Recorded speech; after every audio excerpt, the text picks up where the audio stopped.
Well, let's give Alan a big welcome and invite him to come and take a seat.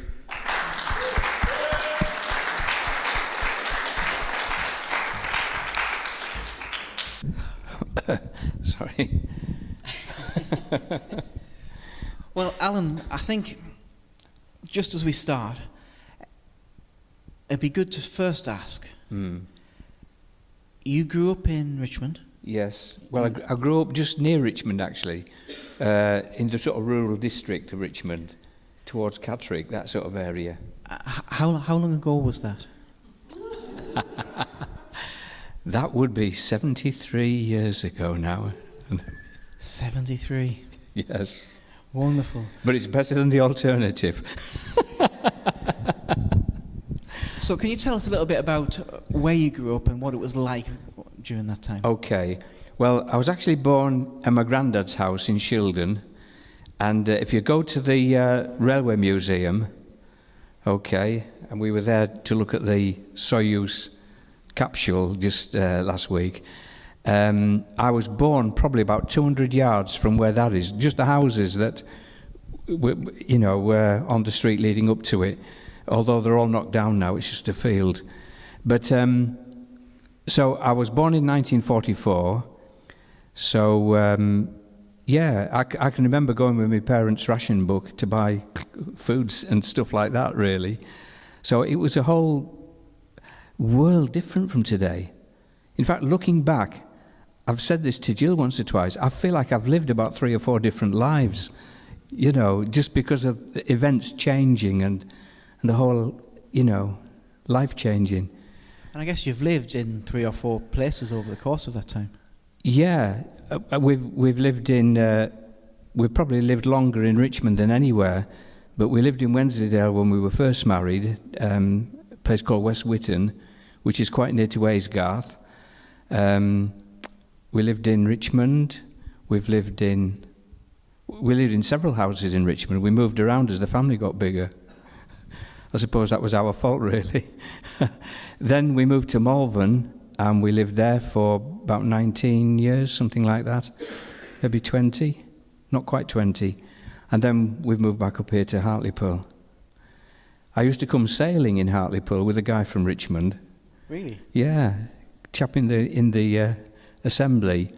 He got this boat in the Teesside Yacht Club or whatever it is, right, in Hartlepool, and he said to us, "How about coming sailing?" And I think it was February. So he said, "We'll need wetsuits because it can get wet." It was just a little small thing, and we came back towed in by a lifeboat, actually.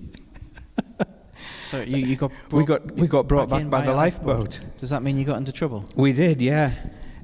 We'd been sailing up and down for a while, and it was quite good, and it was beginning to get dark.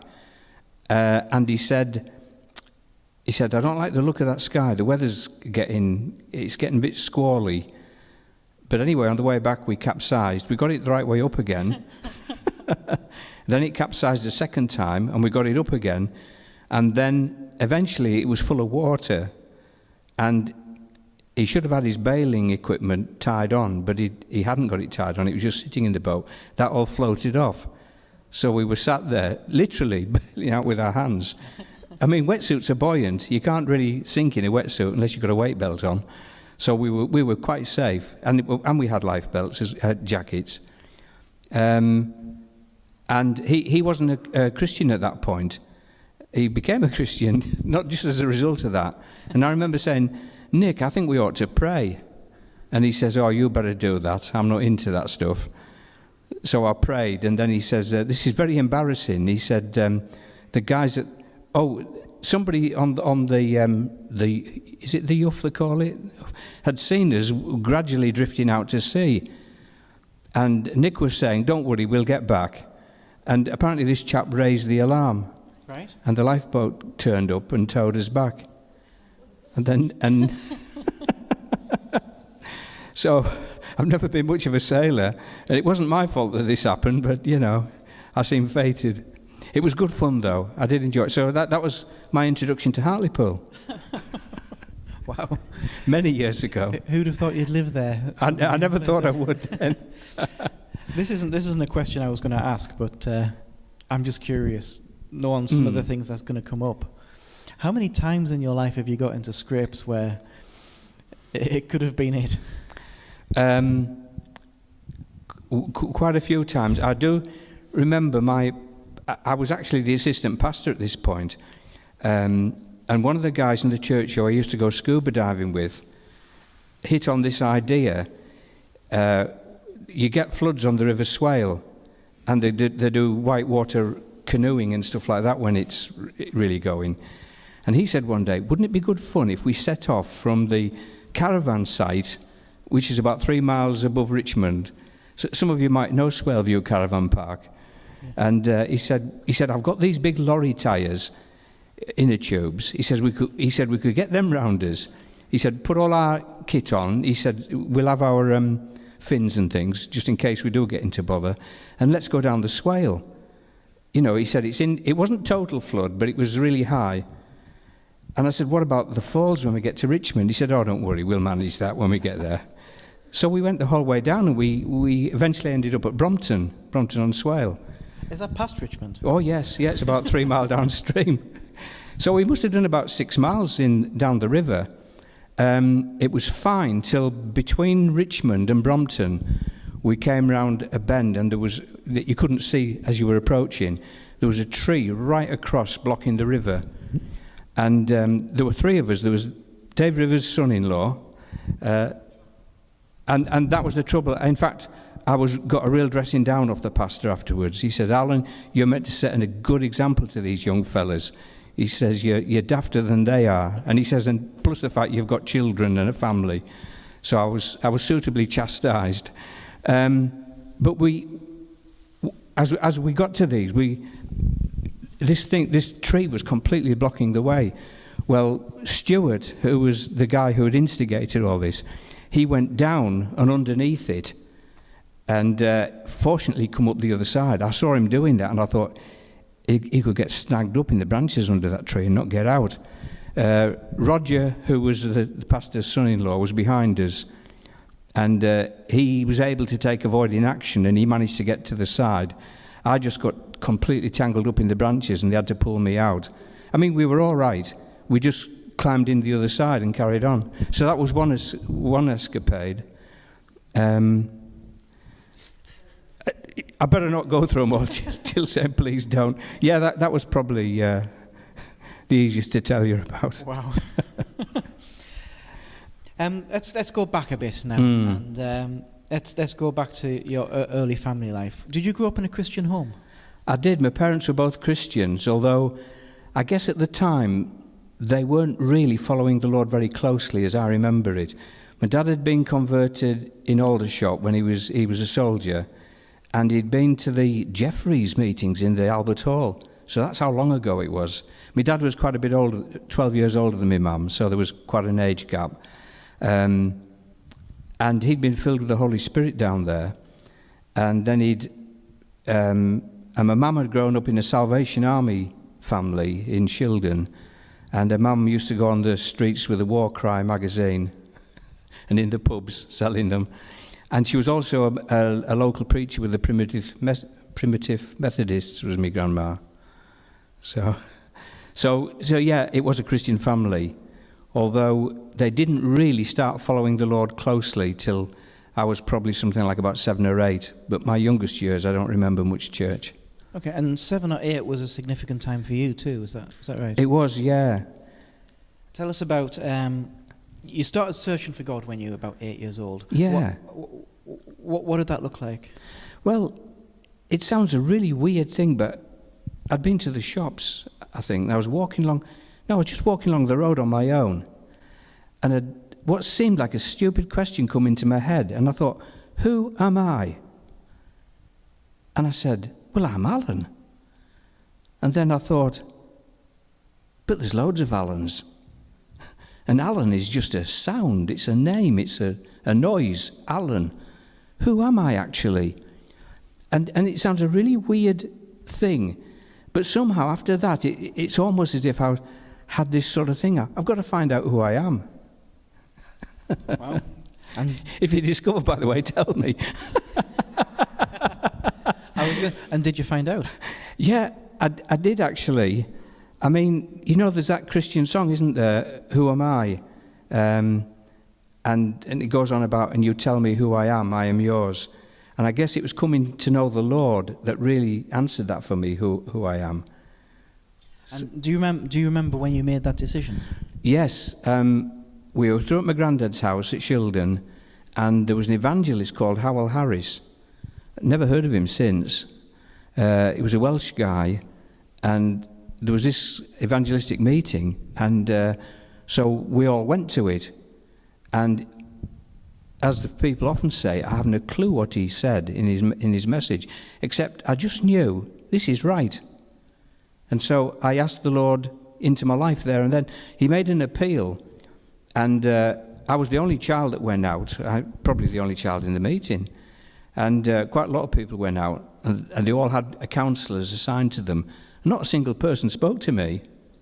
Seriously. Is it because you were 8? Yeah, probably. And everybody was talking to somebody, but I suppose I was an odd child, really. It never bothered me. I just thought, oh well. But I knew it was right, and it wasn't that I had incredible conviction of sin or anything, or that my life needed transforming, as I saw it. I just thought, what he's saying is right. Yeah, I'm going to be a Christian. It was as a matter of fact as that. So you had, I don't know, the faith of a child. Yeah, probably, yes. Isn't it funny that, Jesus said to have faith like a child, yet when a child puts their hand up in a meeting, we tend not to believe them. That's right. We say, no, you've got to be more grown up. But actually, we could do with having that faith. Yeah. And, I hadn't got a whole lot of issues to repent of and stuff, but I can remember my mum saying, a year or two later, she said, we definitely noticed a change in you. So that's great. Praise the Lord. Well, in fact, when you were 8, I believe you organised a huge evangelistic crusade. Is that right? In the back garden. It just seemed the right thing to do at the time, or a good idea at the time. I got all the local kids into the back garden, and we sang some songs, and I even preached a sermon. And then Joan, I don't think I organised this, but Joan, my sister, said, right, we ought to have an offering. She was obviously lining up to be a Pentecostal. And so, she went around with an offering box.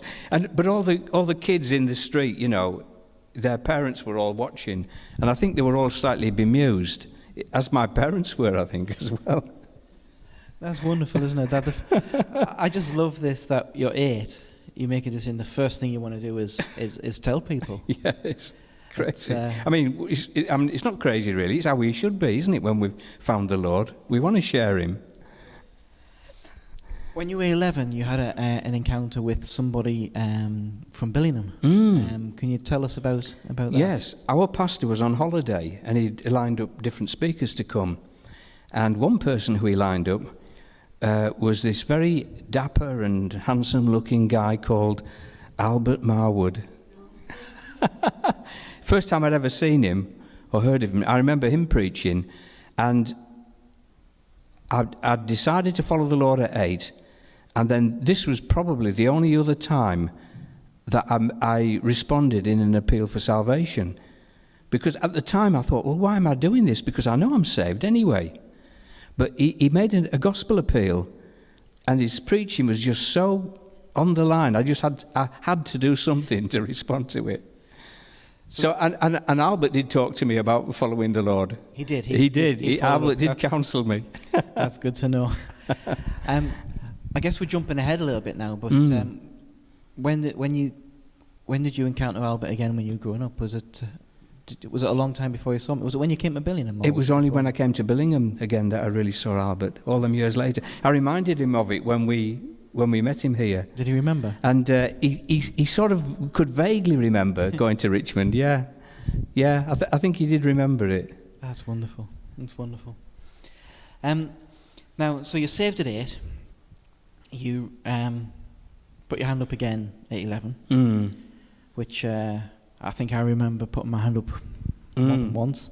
But then something terrible happened to you. You became a teenager. Tell me what interest you developed when you were 16. By the time I was 16, I was motorbike crazy.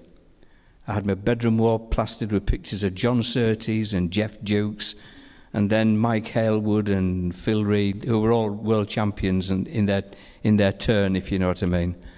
So, and I started saving up what pocket money I'd got, and as soon as I got a job, I started saving up as well. And I can remember the terrible job it was to broach my parents about this, because their attitude was, you are not going to have a motorbike. And my attitude was, being a very rebellious by this stage, in spite of knowing the Lord, young guy who said, well then I'll buy one and keep it at a friend's house and you won't know about it, all that sort of stuff, you know. Eventually they relented and said, okay, as long as you're careful, which I promised to be. As carefully as you can be when you're just 16, 17. And I believe the people in your church had a few things to say about your hobby. Yeah, I can remember one guy. I mean, he was an elder in the church, great respect for him.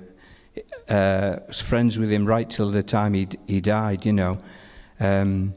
but he thought it was a terrible idea, and he was constantly going on about being careful and slowing down, and he'd seen me on the road and all this sort of stuff.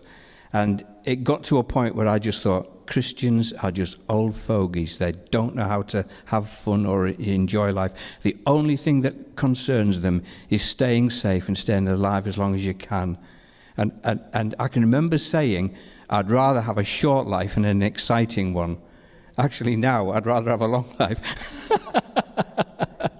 But, the bravado of youth. And I started to really walk away from the Lord around that time because of what I saw as just negative attitudes amongst some of the older Christians in the church. And so that had a big effect on you? Yeah, I guess it did, really. And then something changed a few years after that. Tell us, you had a bit of an accident. Oh, yeah. One of many, it seems. Yeah, I did have quite one or two. But on this occasion, it wasn't my fault. I've had some that were my fault. I was approaching a crossroads, and I was going to turn to the right, and there was a bus coming towards me, and he was going to turn to his right, and he stopped and waved me to come across, for me to turn right, so that he could then come round and turn right. The only thing was, and it was a very narrow bit of road there, the last thing he expected, and the last thing I expected, was that a taxi would be trying to overtake up the inside of the bus. And in fact, they took the taxi driver to court for dangerous driving. Right. He did get off, from it. But anyway, the result was that we had a head-on as I was coming across. I can just remember going over the handlebars, and the most stupid thought went through my mind. I just thought, I wonder what the lads will say, because I really thought I was dying. And it's not the way you would normally expect to react if you thought this is the end. And I ended up with a fractured skull as a result, and I was in hospital for a week or so. Yeah. Did that affect your enjoyment of bikes? No. The big sorrow for me was that my bike was totally wrecked. The forks were back in the engine somewhere, and I can remember, and I'd only got it insured third party, so it was a case of how on earth am I going to get my next motorbike, and it took me about a year to get another one. So it didn't put me off bikes at all, but it did make me think seriously about my life. Mm-hmm. And is that what brought you back to God? Yeah. I mean, I won't say instantly back to God, but I can remember thinking, what would have happened if I'd died in this? I mean, my helmet, when you saw my crash helmet, the police sort of I had to go to the police station to collect it, 2 or 3 weeks later. And when they showed me it, it was absolutely smashed up. And the policeman, gave me another lecture, sort of, if you hadn't been wearing this, that would have been your head. You wouldn't be here. Well, I know it was bad enough to fracture my skull anyway. Yeah. And I began to really think, I was backslidden. Would the Lord have accepted me? Where would I have been? And from that point, I began to walk back to the Lord, and it was definitely a turning point. I can remember soon following that, all my mates started to come to church with us because we got a new pastor. Right. And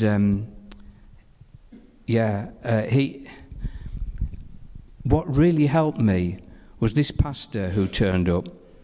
He was only about 29, and he came to visit the family. And by then I'd got this 650 BSA motorbike in the backyard sort of thing. And he had a look at that and he says, "Oh, bike rider, eh?" And it turned out he was a keen motorcyclist. He'd been a member of the RAF Mountain Rescue Team. He'd worked as a lumberjack in Scotland. And he'd really been into climbing and motorcycling and all those sort of things. And I can remember thinking, he's the pastor.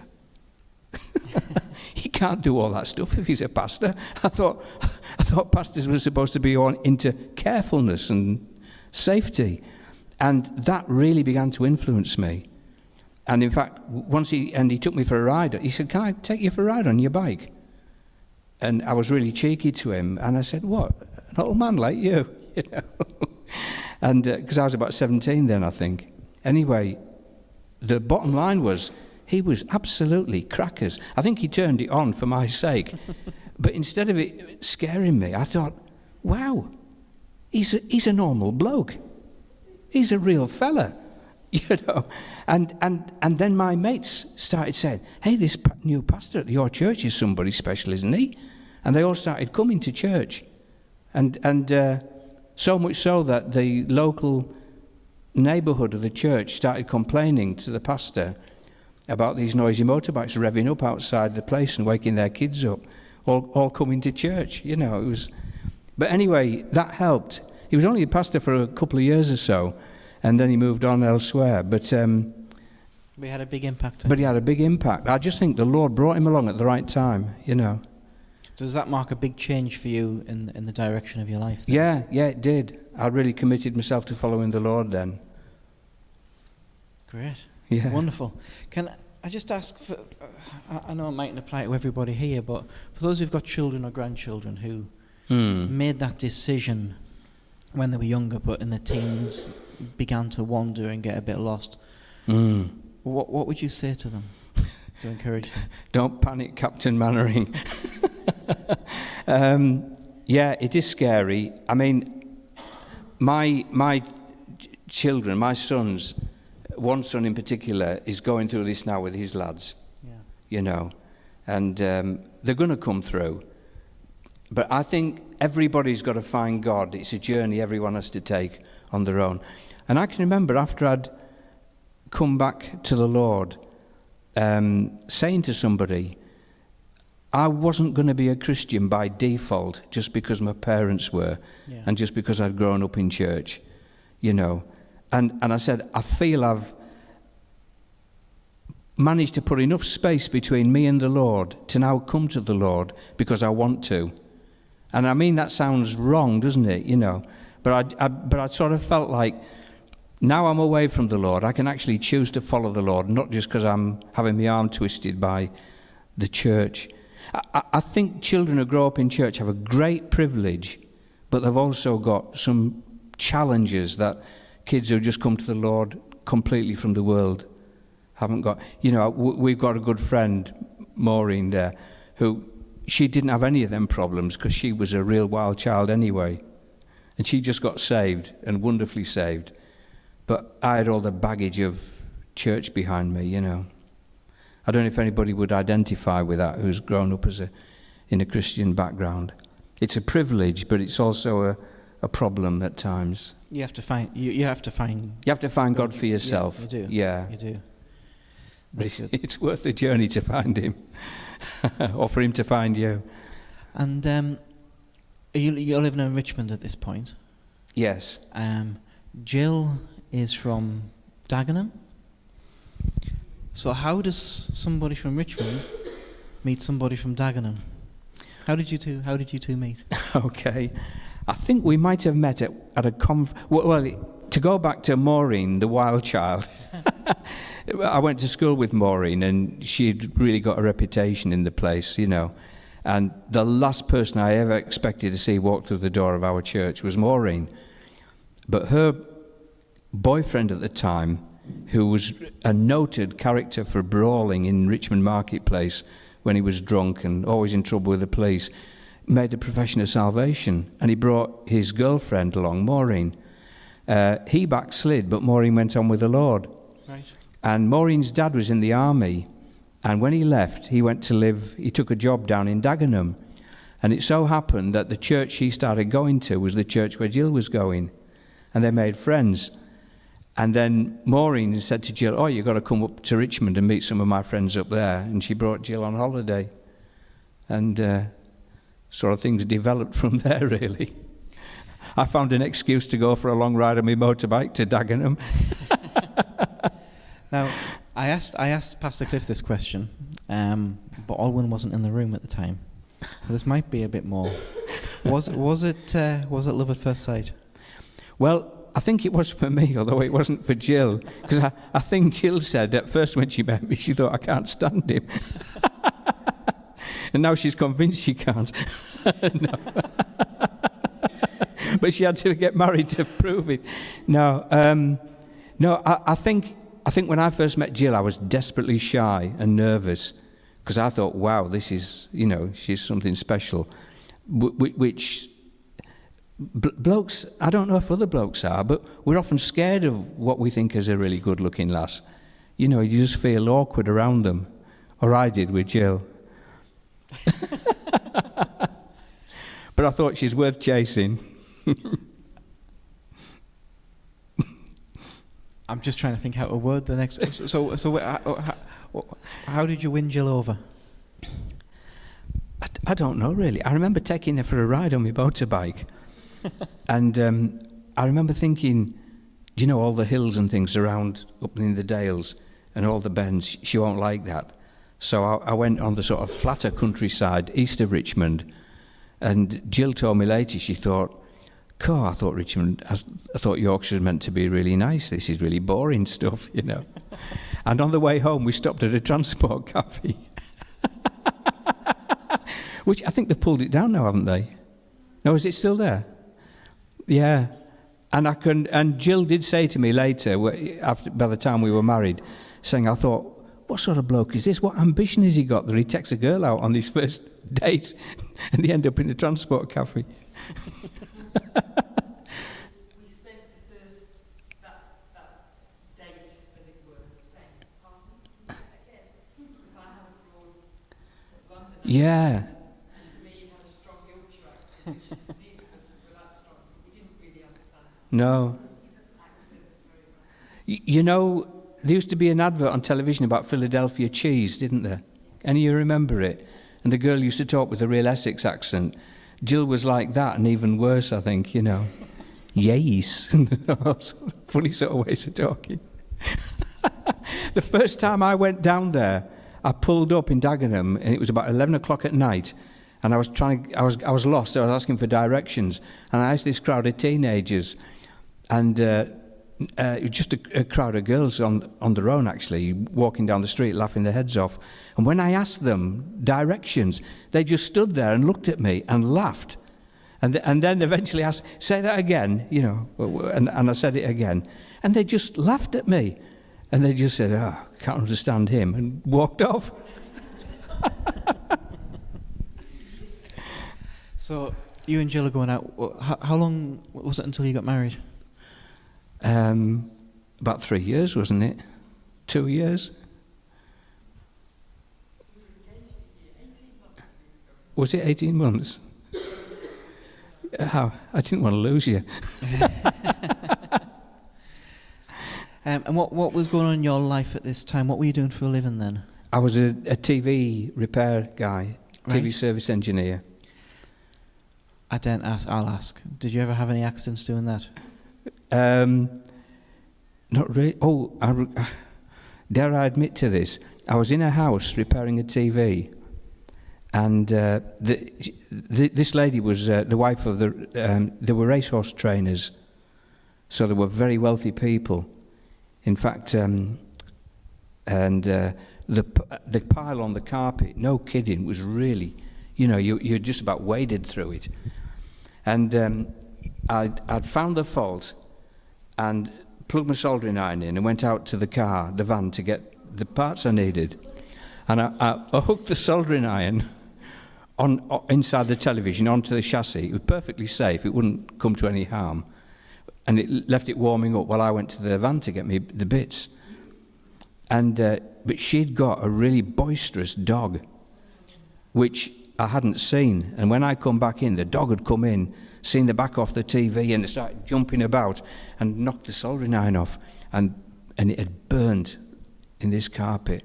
I had to go and get her and say, "Hey, I'm awfully sorry. Don't worry, the firm will pay," which they did.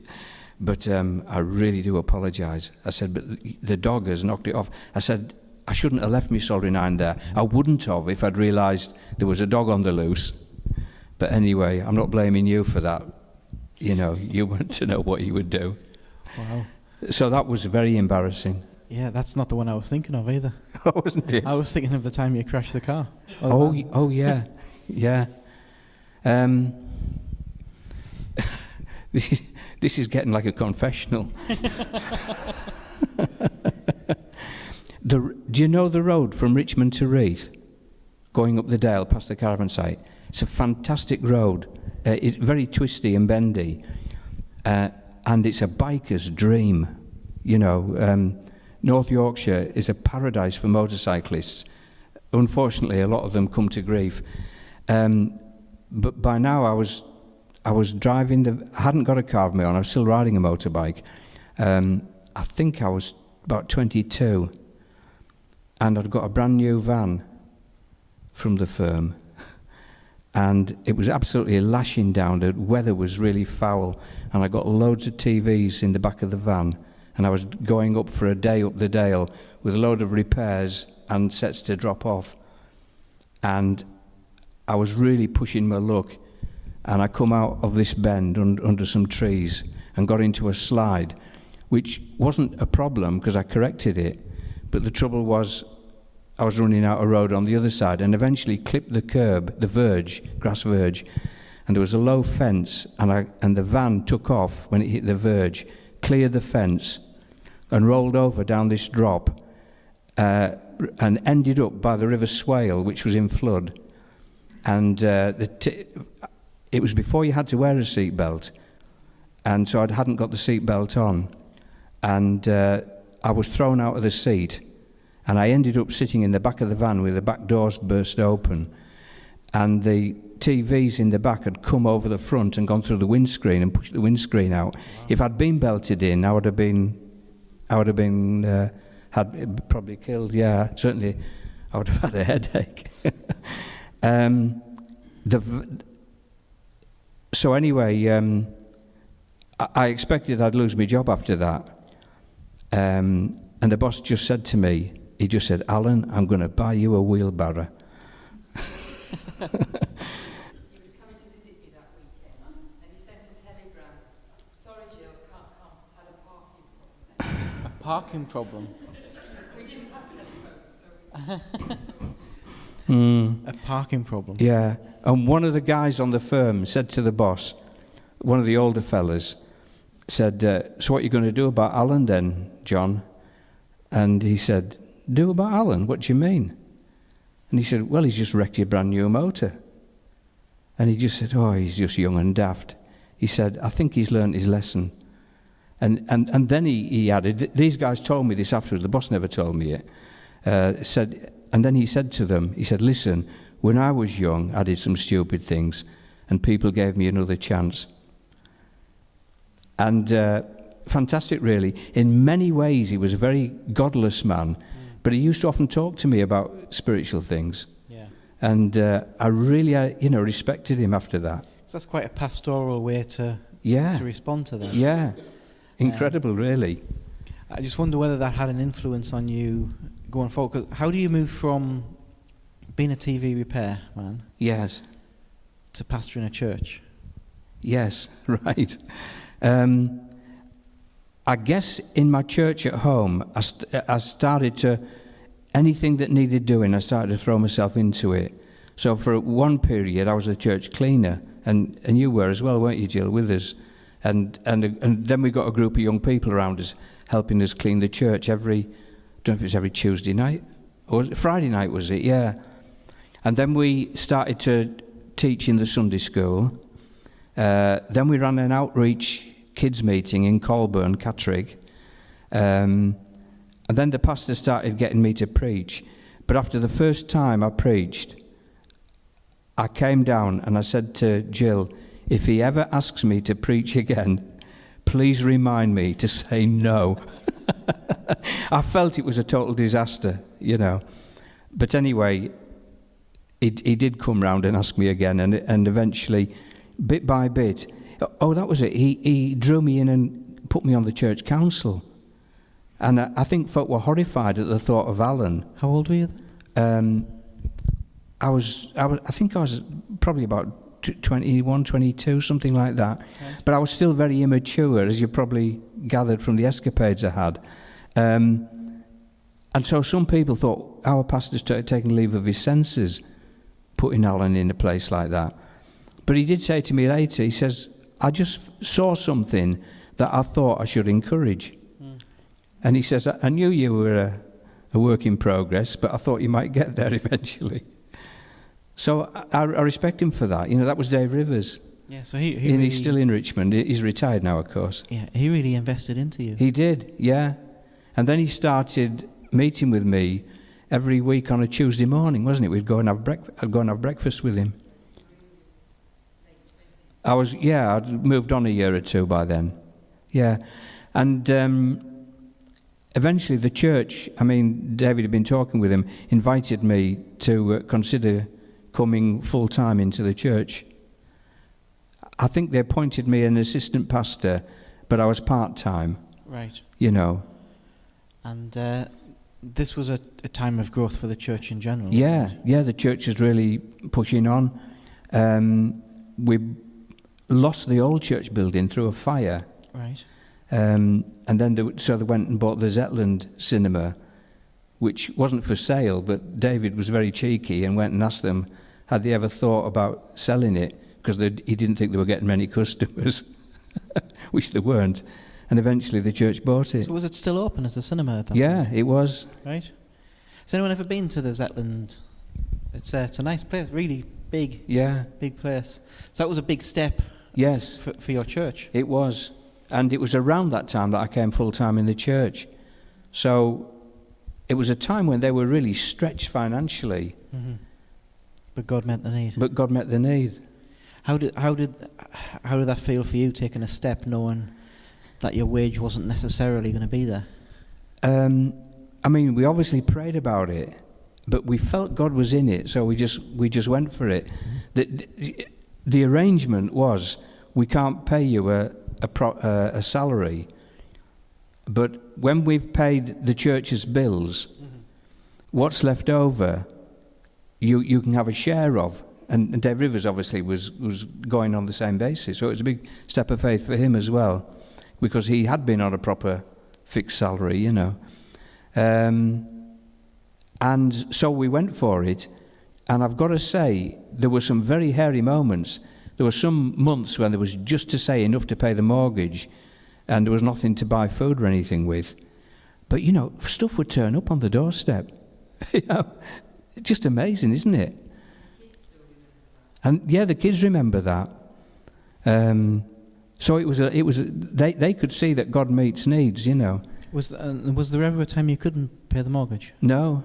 So God came through every time. Every month. That's wonderful. Yeah. Wonderful. I'll be honest, I did have some very straight conversations with the Lord. more out of panic than anything, because I thought it's not going to happen. But it always did. Yeah, that's wonderful. So you assistant pastor at Yes. Richmond, and then how did the move to Morevan happen? Okay, I'd been there with David for probably for about 6 or 7 years, hadn't we? And I just began to really, I mean, there was a few things happening, and I just felt my time here is over. I was getting really frustrated with a number of things. And so I did go to David and say, in fact, the church was also again suffering financially, and Nigel, who was the administrator, he took a post somewhere else, didn't he? And around that time, I said, we've got to leave Richmond. And so I said, right, I'm leaving, but I didn't know where we were going to or how we would leave. But the Lord did open the way. I got several inquiries of people interested in me going to join them, which I didn't feel right to take. One of them, we got offered a place down in Dagenham, didn't we, with what was in those days a really big church, Bethel Church. Still is a big church. I think they're running into 1,000 or more now, aren't they? Mike Jarvis was the pastor then, who in those days was a big name in Assemblies of God. Right. But I just said, no, it's not me. It's not what the Lord's got for me. Then we got a letter. I wrote to the Assemblies of God head office saying that I was considering a move from where I was and would be open to ministry or whatever. And they'd circulated those details to some churches. And the church in Morevan sent me a letter. And when I opened it, I said to Jill, this is it. This is the right one. But I hadn't a clue where Morevan was. I thought it was on the south coast, but it wasn't. It's just north of Gloucester. Is that, that sort of area near Hereford, Worcester, Gloucester, that sort of in the middle of them all. You just knew that was where God wanted you. But I just, and if you say, how do you know? I don't know how I knew. I just had that sort of, this is going to be it. So we went down to visit them because we were invited to go and preach for a weekend. And, the Lord just seemed to be in it. And I think they were some of the best, they were really, I think, the best years of our lives down there. I think there were. There were challenges. But there always is. Can you share some of the things, some of the great things God did when you were there? What, if you look back at that whole time, what really stands out as? One of the things, when we went there were a great congregation of people, but they were all old. Okay, now, sorry, I'm there now. Sorry, I wasn't trying to look at you, Mary. I was looking at John. Oh, sorry, John.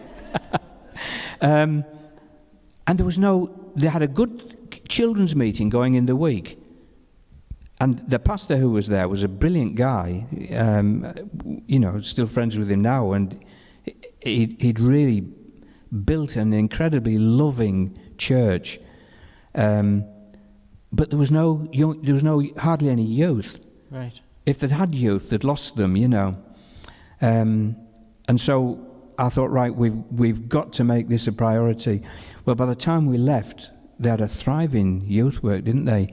In fact, Jill was just saying to me a few minutes ago before the meeting began, or as it was beginning, out of that youth group, she reckons that a good percentage of them are in the ministry now, aren't they? Wow, that's great. Pastoring churches in different places.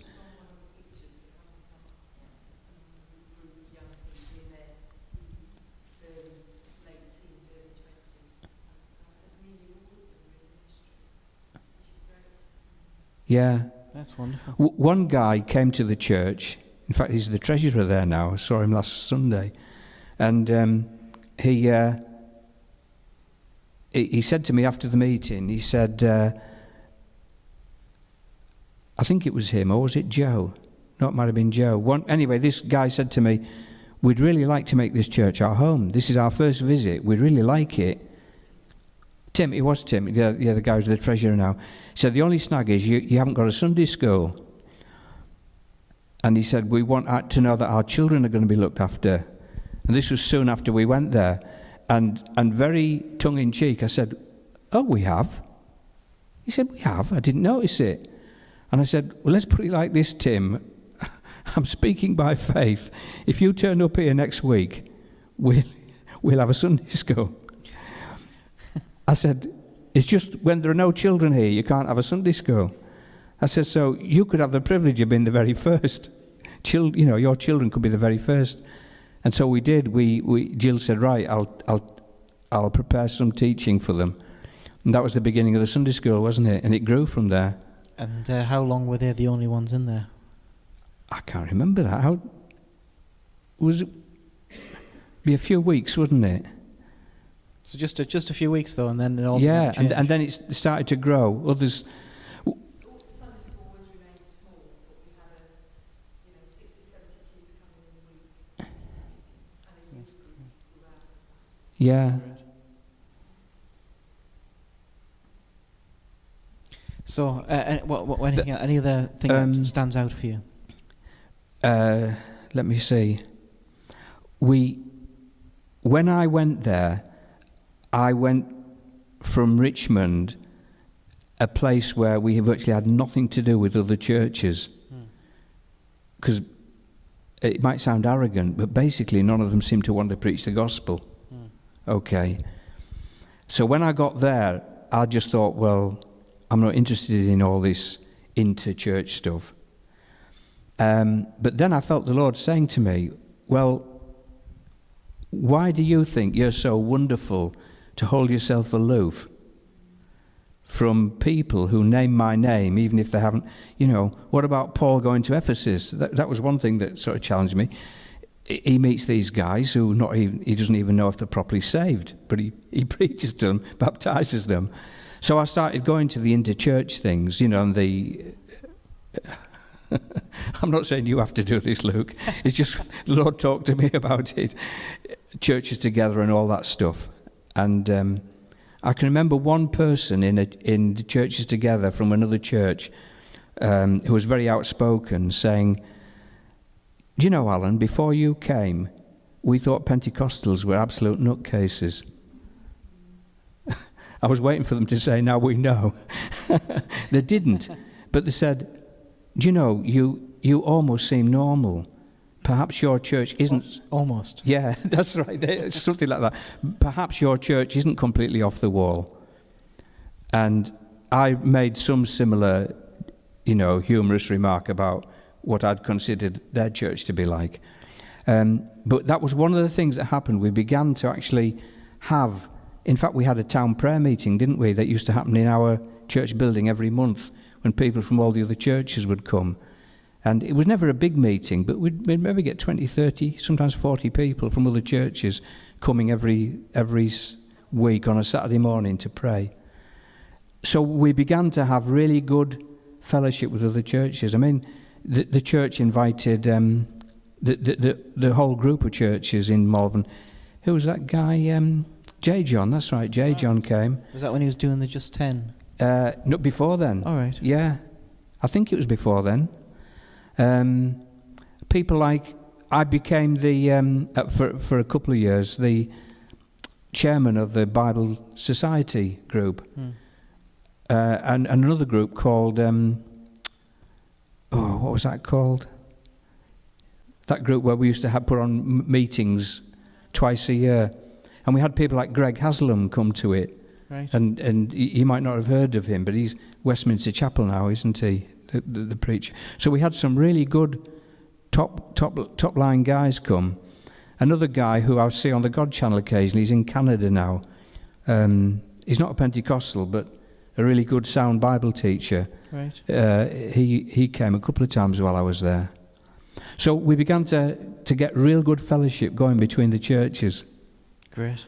Which was amazing. When the Holy Trinity Brompton thing was on, someone suggested to me I should go down there, and I just laughed at them, and I said, "You what?" Oh, you'd have fit right in then. And when I told Jill what this lady had said, she said, well, instead of being such a skeptic, why don't you go and check it out? And I looked at her and I said, are you serious? She said, yeah. So I replied, okay, I will. And when I went down there, it was a leaders' sort of series of meetings. They were running was it every month or every week? Every month, that's right, for a period of time.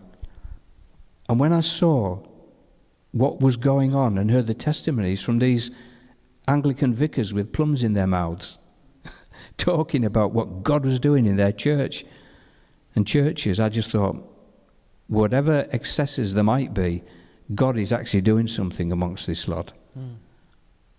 And at the time, one of my sons he'd been in university at Newcastle, and he'd gone berserky while he was there, and he'd crashed out, and he'd got mixed up with all sorts of stuff he shouldn't be doing. And he came home in a total mess, failed all his exams, and he said to me, Dad, why don't you just knock all this God stuff on the head? You know, it's just a load of rubbish. Anyway, you know, we used to talk quite a bit when he was ready to talk. And when I was going down to London to these meetings, because it wasn't, you know, that far from Morevan really, one time he said to me, can I come to one of these with you? Now, it was strictly speaking for leaders and elders and that sort of thing, but I wasn't going to tell him no. So I said, sure, of course you can. And that changed his life, turned him right around. He'd come back to the Lord after that. And later, he went to Bible college after that, actually. Sometime later, he said to me, do you know what it was that did it for me, Dad? I said, no, go on, tell me. He said, it wasn't the preaching. He said it was when Sandy Miller, who was the rector there, got up to welcome everybody. He wasn't the speaker. He was just going to introduce the speaker for the morning. He said, when he got up to welcome us, he said, I know it sounds stupid. He said, but I saw Jesus walk out of his eyes. He said, just the look in that man and the love in his eyes. He said, it was Jesus looking at me through his face. Just because of what God was doing in him. Yeah. And he said, you know, I just knew I knew God was real then. He said, I just thought, oh, you know, I don't need to argue with my dad anymore. God's real. And he came back to the Lord. So, you know, that was something that happened while we were at Morevan. And quite a number of the churches were influenced by that move of the Spirit as well. Yeah. And again, something which I would have told people they were stupid to even consider, and that was Toronto. We went to Toronto, and a group from the church went. And all I can say is, I'm not going to try and defend what other people do in extreme ways, you know. Yeah. All I can say is God met with us, and he met with me. So while I was in Morevan, the two most significant times when God met with me personally was in Holy Trinity Brompton and was in Toronto. Wow. Yeah. Just coming back to your... I'm talking too much, aren't I? No, no. Sorry. You talked about your son coming back to the Lord there. It'd be fair to say you've got a fairly big family. Yes. How many grandchildren do you have? 13. I'm looking at Jill for confirmation. 13. Yeah, 13 grandchildren. 13 grandchildren. Yeah. That's a blessing, isn't it? It is. That must make Christmas interesting. It does. Jill's already saving up for next Christmas. Are they all there? Oh, is that the whole tribe up there? That's not all of them. That's the. That was one of these.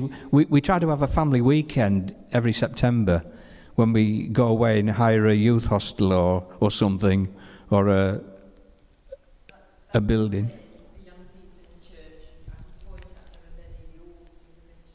That's great.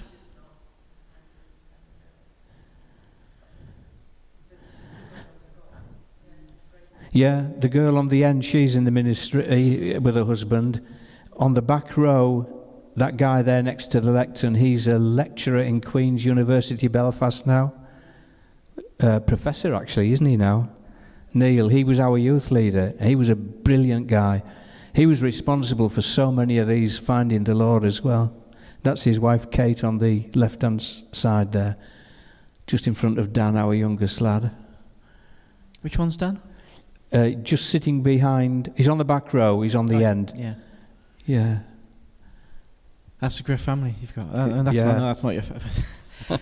So, God was doing so many great things in Morevan. Right. And, but the time came where you moved on. How did that come about?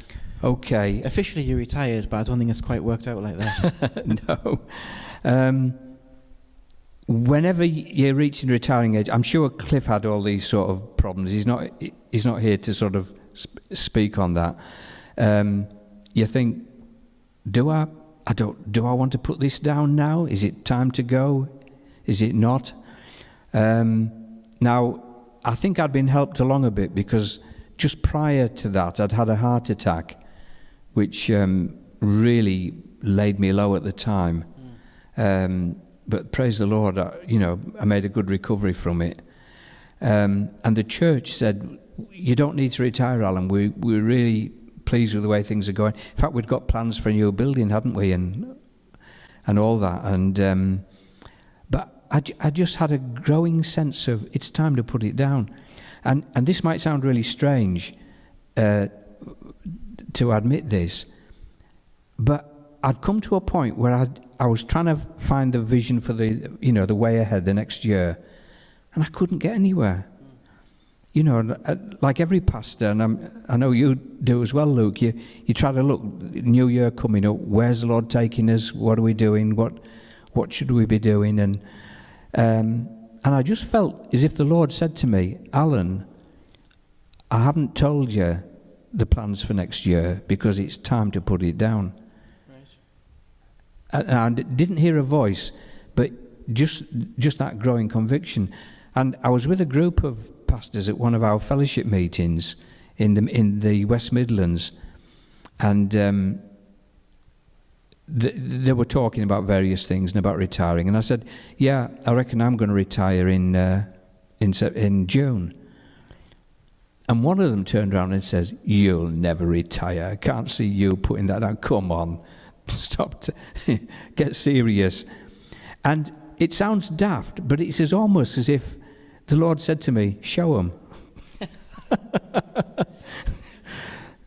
So I then went back and told the assembly, I'm definitely going to retire, so that they could start. And the person who I thought would probably take over as the pastor from within the church, he took a job elsewhere and moved on. Right. So that really floored me. I just thought, have I got this completely wrong, Lord? So obviously the church is going to have to look out for another pastor. The guy they've got is an exceptional young fella. He's done things that I wouldn't have done. Maybe thank the Lord, He's done other things that I couldn't have done, Yeah.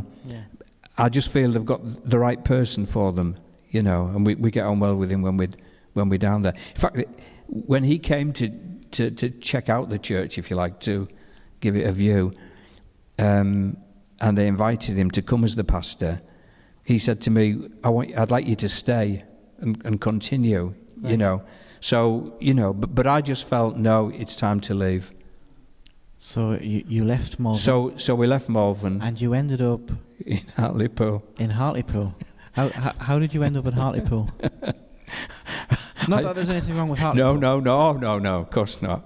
I often ask the same question. Do you know what? When you drive down the M5 and you see the Morevan Hills appear on the horizon, Jill will sometimes say to me, why ever did we leave? And then I love to say, and it's not true because it was a decision that we both took, and I love to say, it's because of you wanting to live near your daughter. And she'll say to me, she's your daughter also. Lois, our daughter, lived here, or just outside Hartlepool, and she'd been living in Thailand, in Bangkok, for a year or two with her husband. They're school teachers. And when they had their first child, they decided they were going to move back to the UK because she didn't want her children growing up as expats. Yeah. And whenever she's gone to Bangkok, she's usually invited us to go with them because she says, my kids are not safe there. It's no place to bring children up, for children getting snatched and all that sort of stuff. So they came back to live here, and she'd been out of the country for a year or two, and all the other children seemed to have support, didn't they? From their wives' families. She's our only daughter. So Jill just said, wouldn't it be good to be near Lois and be able to help her with the children? She had no support, no. Yeah, backslidden, unsaved, whatever, husband. So we moved up here. We just felt it was the right thing to do. And, the last thing I would have thought we'd do would be involved with the food bank. I can remember saying to Kevin when he said about, would you like to come and help me? I said, Kevin, get a grip, man. This is the UK. You don't need stuff like that here. Yeah. And he says, it'll open your eyes. And it has. It's getting worse, I think, the situation here. But we're so delighted to be really involved there and working in it. And how long have you been in the food bank now? How many years? We helped Kevin from the time it began across the road. That they opened 2012, wasn't it? End of 2011, 2012, beginning of. How much would you say that the needs changed out there in those 7 years? Wow, is it as long as that? It must be, yeah. It's certainly not getting better. It's getting a lot more acute. We're having to be a lot more savvy now than we were in the beginning, because there are some folk who are learning how to play the system, but I wouldn't want to misrepresent it. They're the minority, very much a minority. We've even had a solicitor in who'd not to sue us, yeah, to get some food because he'd been thrown out of home, and he was sleeping in his car, and he was absolutely, he only ever came there once. But what I'm saying is people from all backgrounds come, Crisis hits. Yeah, crisis can hit anybody, yeah. But it's got a lot more severe. Because I remember when I first started, I remember thinking this is only going to be needed for a few years. That's right. Just when things were bad, but it doesn't look like that now, does it? My sort of concern would be that even when the climate improves and gets better, that it's almost become a fixture in the scenery, that food banks are there. Yeah. Because they're only meant to be for emergency needs, but some of those emergencies are really ongoing. Yeah. And I think, there was a thing about homelessness on the TV, on the news, and I think it's an absolute disgrace that a country as wealthy as ours, has such need.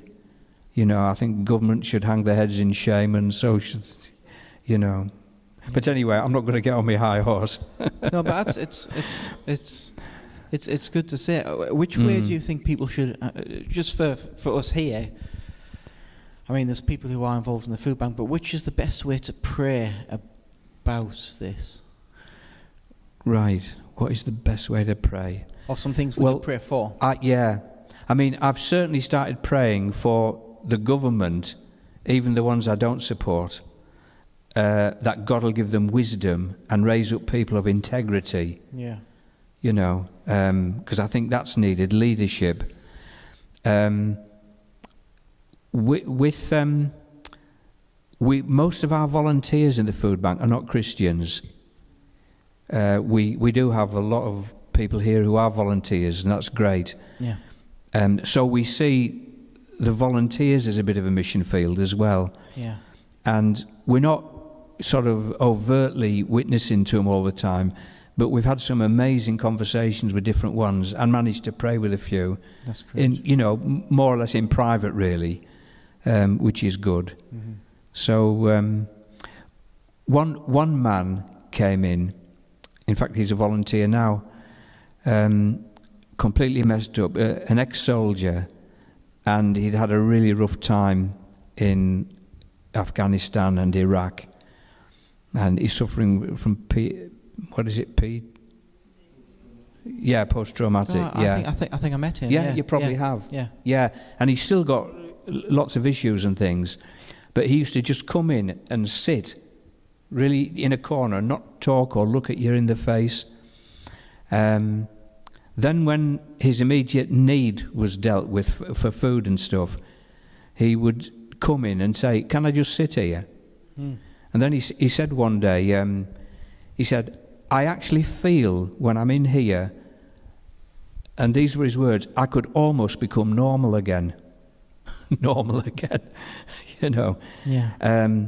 Now, I won't say what horrors he's been through, and I don't know them all, but he told me some of the stuff that happened to him, you know, in conflict situations. And it would drive anybody berserk, you know, demented, just knowing, you know. He said, "I wake up some nights screaming," and he said, and thinking, "Is this what I've turned into?" He said, "Because as a soldier, you're there to do what soldiers do, you know." Yeah. So, but he's a volunteer now, because one day Jill said to him, "Well, instead of just sitting there," this is when we knew him well enough, you know, "why don't you help us?" And he's a really reliable helper, isn't he? Isn't that great to see people who've come along out of need? Yeah. They've been helped and now they want to help others. And I don't think it was him. There was another chap said, he's moved on, I don't know where he is now, or quite who said this, but he said, "Do you know," he said, "that you guys here are my family." Oh, it was the Iraqi Kurd, wasn't it? We think he's been deported. He just suddenly disappeared. And he was really, really helpful and useful. And one day he looked around, he says, "You guys are my family." And that's really humbling, you know.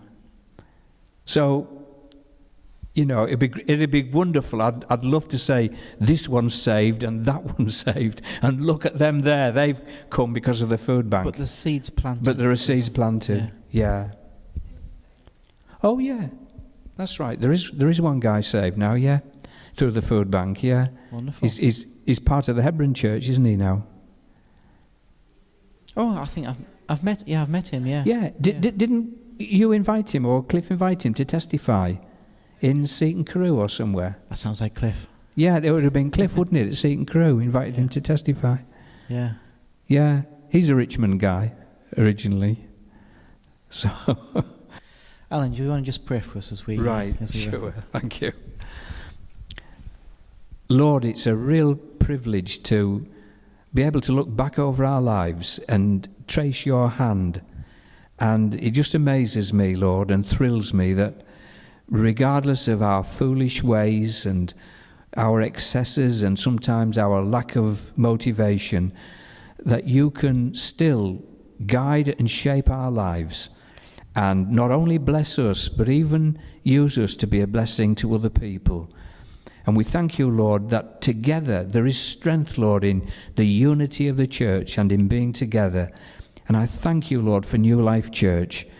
And I thank you for its leaders, Lord, and for Luke, its senior pastor. And I pray, Lord, blessing after blessing upon this fellowship. Lord, will you grow this church to your glory? We're not interested, Lord, in making a name or building a monument, but we're interested, Lord, in seeing people's lives being transformed by the gospel, the saving grace of Jesus Christ. So bless this church and enthuse us all, Lord, to keep going for it in you. Lord, I thank you, looking back to the past. I thank you for Albert, Lord, and for his vision, Lord. And I thank you for the input Albert's had in my life. It's so strange, Lord, that after all these years, there should be another sort of connection, Lord, between me personally, Lord, and our dear, faithful brother Albert. So bless him, Lord, where he is right at this moment, and his family. May he have the joy of seeing every member of his family following you. I think he might be there already, but I don't know, Lord. But may he have that joy in Jesus' name. Amen.